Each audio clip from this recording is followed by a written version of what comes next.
धाकड़ खबर, बेखौफजुमा बेबाक अंदाज।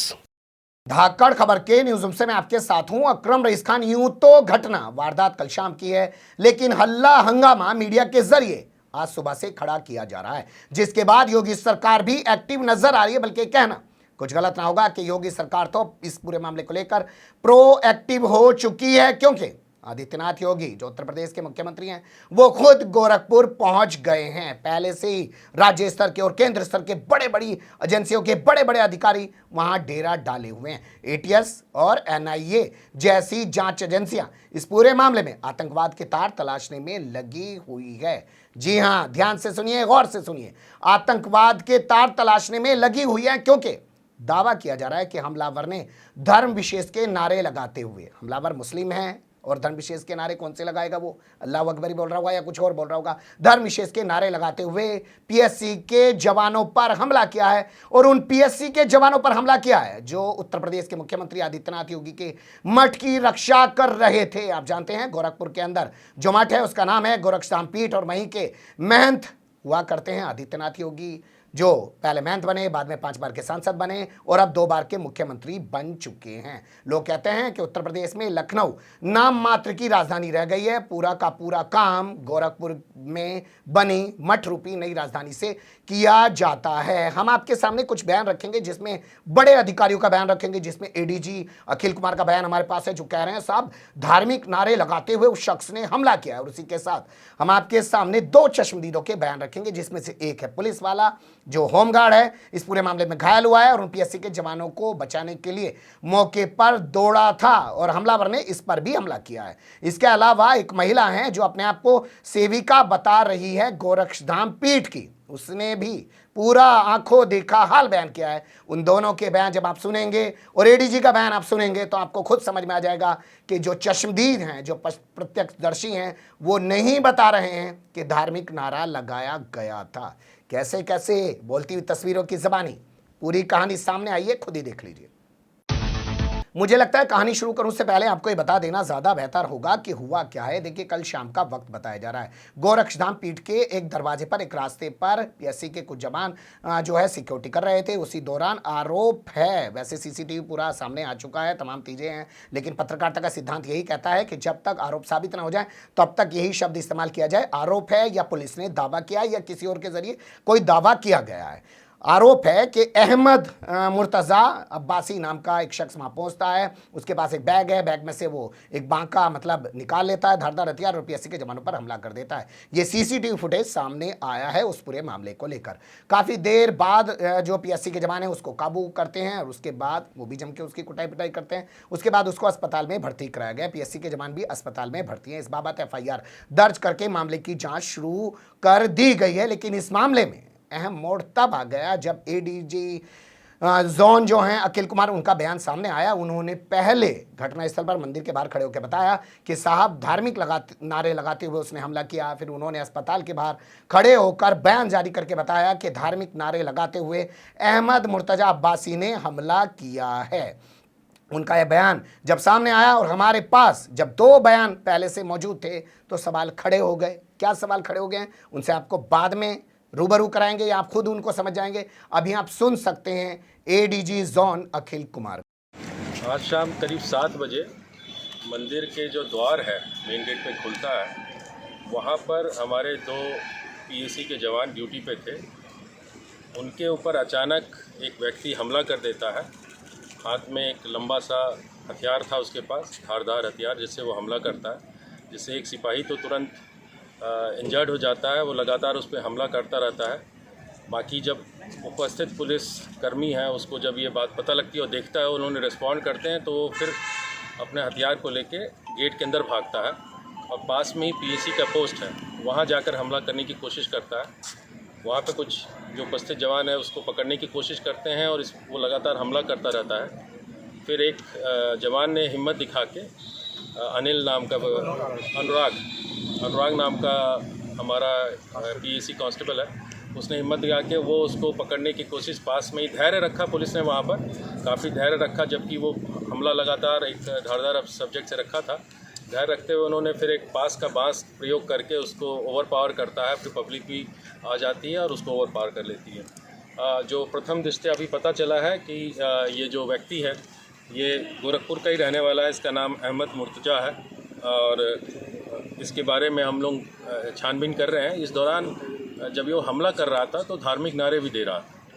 तो इस पूरे प्रकरण में हम किसी भी पहलू को रूल आउट नहीं कर सकते हैं, खास करके हम टेरर एंगल को रूल आउट नहीं कर सकते हैं और सभी पहलुओं पर हम छानबीन कर रहे हैं। 2 हमारे जवान गंभीर रूप से घायल हुए थे, गोपाल गौड़ और अनिल पासवान।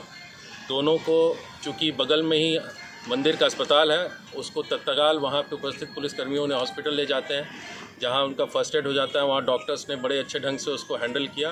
काफ़ी ब्लड लॉस हो रहा था, उसको उन्होंने टाइमली ट्रीटमेंट दी जिससे वो स्टेबल हुए और स्टेबल होने के बाद उनको बीआरडी मेडिकल कॉलेज भेज दिया गया है, जहाँ उनका अग्रिम इलाज चल रही है। जो ये व्यक्ति है, गिरफ्तारी के दौरान इसको भी इंजरी आ गई है। इसका वर्तमान में इलाज चल रहा है सदर अस्पताल में और हमारी टीम जैसे ही इससे इलाज पूरा होता है फिर इसको हिरासत में लेकर इससे पूछताछ की जाएगी और घटना क्यों हुई इस बारे में गहराई से छानबीन की जाएगी। बहरहाल इस पूरे घटना एक गंभीर घटना है और ये गोरखनाथ पीठ जो है आप सभी लोग जानते हैं एक महत्वपूर्ण संस्थान है। माननीय मुख्यमंत्री जी का यहाँ आवागमन होता रहता है लगातार। उसके प्रदेश में इस घटना की छानबीन गहराई से करने की आवश्यकता है और हम सभी बिंदुओं पर गहराई से छानबीन करेंगे। सुन लिया एडीजी जोन अखिल कुमार के दोनों बयान हमारे पास हैं, लेकिन अभी हमने आपके सामने मंदिर के बाहर वाला बयान दिखाया, क्योंकि अगर वो बयान भी दिखाएंगे तो इतना ही लंबा वो भी है। बेवजह खबर को लंबा खींचने से कोई फायदा नहीं है। अब आपके सामने मैं प्रत्यक्षदर्शी यानी कि चश्मदीद होमगार्ड रमेश सिंह का बयान रखने जा रहा हूं। गौर से सुनिएगा, पूरे घटनाक्रम को बता रहा है, लेकिन क्या कहीं वो कह रहा है कि साहब धार्मिक नारे लगाते हुए उस शख्स ने हमला किया है? सुन लीजिए। हमारा सर रमेश सिंह नाम है सर। क्या हुआ था सर? ऐसे पीएससी वाले सब कल बैठे थे, वो अकस्मात आ गया उधर से। जब आया तो ऐसे गमछे में लपेटा था, कुछ गमछे में लपेटा था, उसमें से निकाला और पता नहीं दोनों में क्या बात हुई। तुरंत वहाँ से कल बाकी उनको चलाना शुरू कर दिया। वो बाकी दोनों हाथ से पकड़ लिए, लेकिन वहाँ से पकड़ आए थे। यहाँ पे एक साइकिल था, साइकिल में फंस गए, गिर गए। वहाँ पर गिरने बाद वो कावल बाकी से लगा मारने उनको। क्यों मारा, आखिर क्या वजह थी? सर वजह तो हमको भी नहीं मालूम है, कैसे मारा, पागल है कि क्या है, कैसे है सर। हाँ सर। कौन था, कहाँ का था, कुछ पता चला? अब सर हमको तो अरे अभी मालूम नहीं। हम क्योंकि सर यातायात वाले हैं। अब सर यहाँ जैसे गेट पर चेक करने के लिए रोके होंगे। किसको सर? उसी को आदमी नहीं सर, अकस्मात आया ना, वो अकस्मात आया, इधर से आया, अकस्मात आया, अकस्मात जूता का भिड़ गया। अब कैसा आदमी है वो, कैसा नहीं है ये तो हमको नहीं। चोटिल हुए? 2 लोग हुए, एक मतलब ज़्यादा हुए हैं, एक थोड़ा सा मतलब पीठ में लगा हुआ है। कौन लोग थे चोटिल हुए? वो पीएससी वाले सर, दोनों। कहाँ चोट लगा उनको? पैर में लगा, पीठ में लगा, हाथ में लगा है। किससे मारा है? वो कवल वो बाकी था, बाकी जो मतलब बांसों काटते थे वही है सर। हाँ। अच्छा, आपके शरीर पर भी आपके हाँ सर। कपड़े हाँ में खून लगा है? हाँ सर, पीएससी वाले मैं पकड़ रहा था। जब पकड़ा तो हमको भी ऐसे चला मारने छोड़ दिया मेरे सर। मैं सोचा मार देगा हमको भी, छोड़ कर पीछे कवर पीछे हट गया। पकड़ा गया कि नहीं? सर पकड़ाया अंदर जब गया तब पकड़ाया, अंदर जा कर के। हाँ, अंदर घुस गया था, अंदर पूरा ऐसे जो हथियार लहरा रहा था। तब सब मतलब वहाँ सब डंडा, ईंटा, लाठी मतलब सब मारे वहाँ। सर नाम तो नहीं मालूम सर, पीएससी वाले हैं सर। अब हम ये घायल हो गया उस पूरे मामले में और तमाम चोटें आप देख सकते हैं तस्वीरों में, मैं आपके सामने रख रहा हूं। ये पत्रकारों को दिखा भी रहा है और विस्तार से पूरी कहानी भी बता रहा है, कैसे उसने हमला किया और कैसे वो पकड़ा गया। अब इसके अलावा मैं आपके सामने इसी मठ की एक सेवादार महिला, जो अपने आप को सेवादार होने का दावा कर रही है, हमारे पास ऐसा कोई प्रमाण नहीं है जिससे कि हम ये बता सकें कि वो सेवादार है कि नहीं है। मंजू सहनी अपना नाम बता रही हैं। उन्होंने कहा कि वो घुस गई थी एटीएम में और उन्होंने पूरे घटनाक्रम को बारीकी से देखा है, कैसे कैसे पीएससी के जवानों पर हमला किया गया। वो भी नहीं बता रही हैं कि कोई धार्मिक नारा लगाया गया था। मेरा नाम मंजू साहनी है। मैं अभी गोरखनाथ गेट पर क्या हुआ है? गोरखनाथ गेट पर कोई अचानक आदमी बड़ा सा हंसुआ लेके अचानक पुलिस वाले पर हमला किया है। पुलिस वाला बचाव करते ही देरी नहीं, उसे पटक दिया उठा के। उसमें दूसरा पुलिस वाला आया, उस पर भी हमला किया। उतने में पूरी फोर्स आ गई और क्यों मार रहा था? वो मालूम नहीं, वो अचानक हमला किया है सर।